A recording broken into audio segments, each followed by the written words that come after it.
Welcome to the Real News Network. I'm Jess Lenore in Baltimore. Teachers in Oklahoma and Kentucky walked off the job on Monday, April 2nd, closing schools statewide as they became the latest U.S. educators to demand pay raises and more funding for school systems reeling from a decade of budget cuts. The strike in Oklahoma by some of the lowest paid educators in the nation came the same day that Kentucky teachers dressed in red and flooded the state's capital demanding pension security. We are here today to rally for our schools, to rally for our public servants. Following a similar successful wage strike about a month ago by teachers in West Virginia. Oklahoma's Republican-controlled legislature passed a $5,000 pay raise last month, but teachers say that's not enough and are demanding an additional $5,000 over 3 years and a $5,000 raise for support personnel. Well, we now go to Kentucky, where we're joined by Blossom Brosi, who's a teacher at the Daneville Independent School. So you just got back from this rally at the Capitol. Talk about what the scene was. You know, we have images we're showing. It shows hundreds of teachers, maybe thousands, rallying. What was your message that you delivered to leaders in the Capitol? Okay, thank you. Well, most of us Kentucky teachers are on spring break this week. So we came up to the Capitol on the first day of our spring break. I got there about 7 o'clock in the morning, and there were thousands of teachers arriving, and we gathered at the Kentucky Education Association headquarters and then walked down the street to the Kentucky Capitol.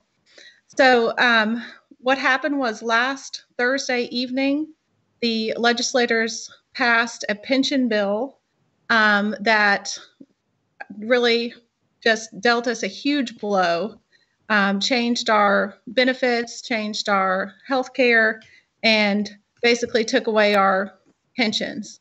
And then what's happening today and tomorrow, these are the last 2 days of the Kentucky General Assembly. So our legislators have waited to the last minute to pass a budget. So we expect, unfortunately, that this budget is going to be full of cuts to education.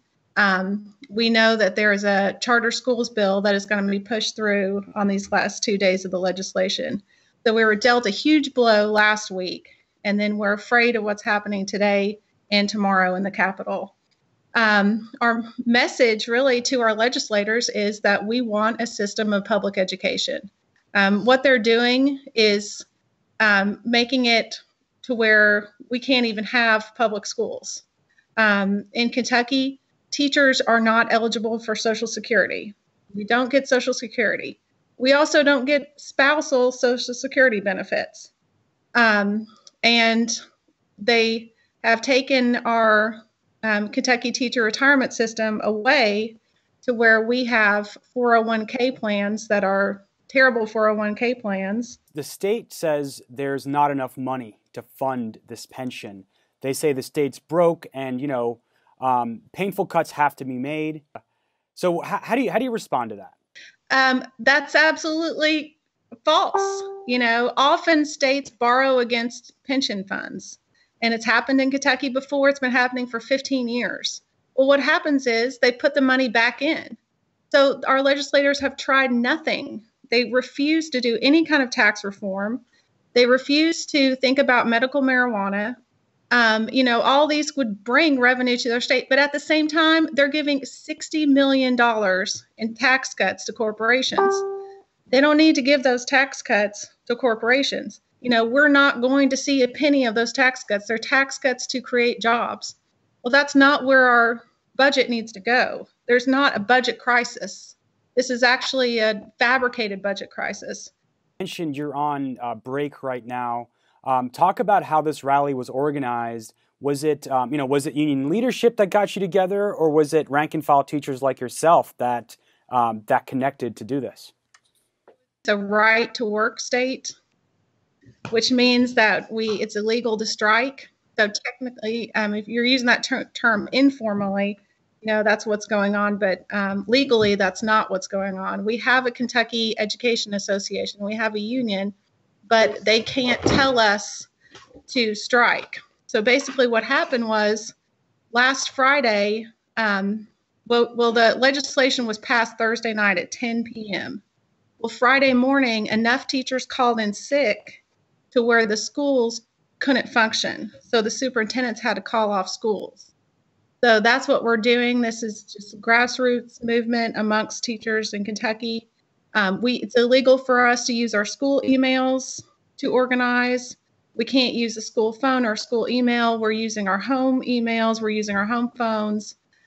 We're creating Google Docs that say we're trying to organize for the week after spring break. So, if we only have 40 subs in our district, so if 45 people call in sick, then we can't have school. So then, what 45 people are going to call in sick on Monday? Different 45 people are going to call in sick on Tuesday. Different 45 people are going to call in sick on Wednesday. That's what teachers are doing across the state to ensure that the superintendent has to call off school. Well, why do we want to call off school? We don't. It breaks our hearts to close school. This week we're mostly on spring break, but last Friday a lot of schools called off. Well, we want to be with our kids. We want to go to work, but what's best for our students is to save public education. This is a crisis.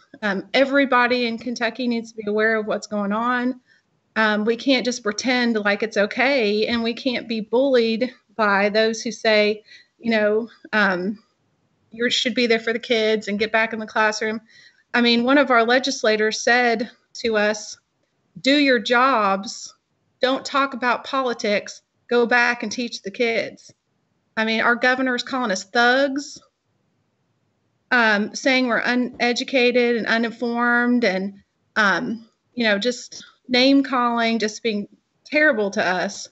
But we want to do what's best for the kids of Kentucky, and that is to save our public schools. If we go to work and pretend like it's okay, that's not going to happen. So we're willing to do whatever it takes. And finally, we can see you're wearing red. We talked about the recent historic strike in West Virginia, and the teachers we spoke to there said that they had the deep support of their local communities. They had, been working with the communities and educating them about why to go on strike, and that's part of why they're able to strike for so long. Talk about what the mood and the feeling is in Kentucky, and whether you feel like you have the support of the community that where you live and where you work. Well, that's a good question, and it's really divided. I live in a county and a city in a county that voted for Donald Trump, that voted for our Republican governor, Matt Bevin. Both our Senate and House representatives, this week in Frankfort voted against what was best for Kentucky schools. Now, they're all Republicans. They're not all Republicans vote that way, but all the ones I'm represented by. Well, people are really confused, in this community, and they're really divided. Some people think that not showing up to work is wrong, and that, some people believe protesting or rallying is wrong, that there's something wrong with that. We're trying to change the way people think, and, this is our responsibility as citizens. This is what democracy looks like, but it's definitely divided. But I think one important point is that our governor is trying to divide us. There were a ton of Republicans and a ton of Democrats at that rally today, and there were people holding signs that said, I voted on one issue, abortion, and I'm never going to vote that way again. And there were lots of Kentucky teachers saying they voted for Republican Governor Matt Bevin, and they're never going to make that mistake again. Just some of my colleagues in my school district went on Friday and changed their registration. But our governor and our legislators aren't acting like they're concerned by this at all. I don't expect Bevin to stay long in Kentucky, but he's going to do a whole lot of damage while he's here. Well, thank you so much for joining us, and we want to keep in touch and keep following this as it develops. Thank you so much. We appreciate it. Thank you. Thank you for joining us at the Real News Network.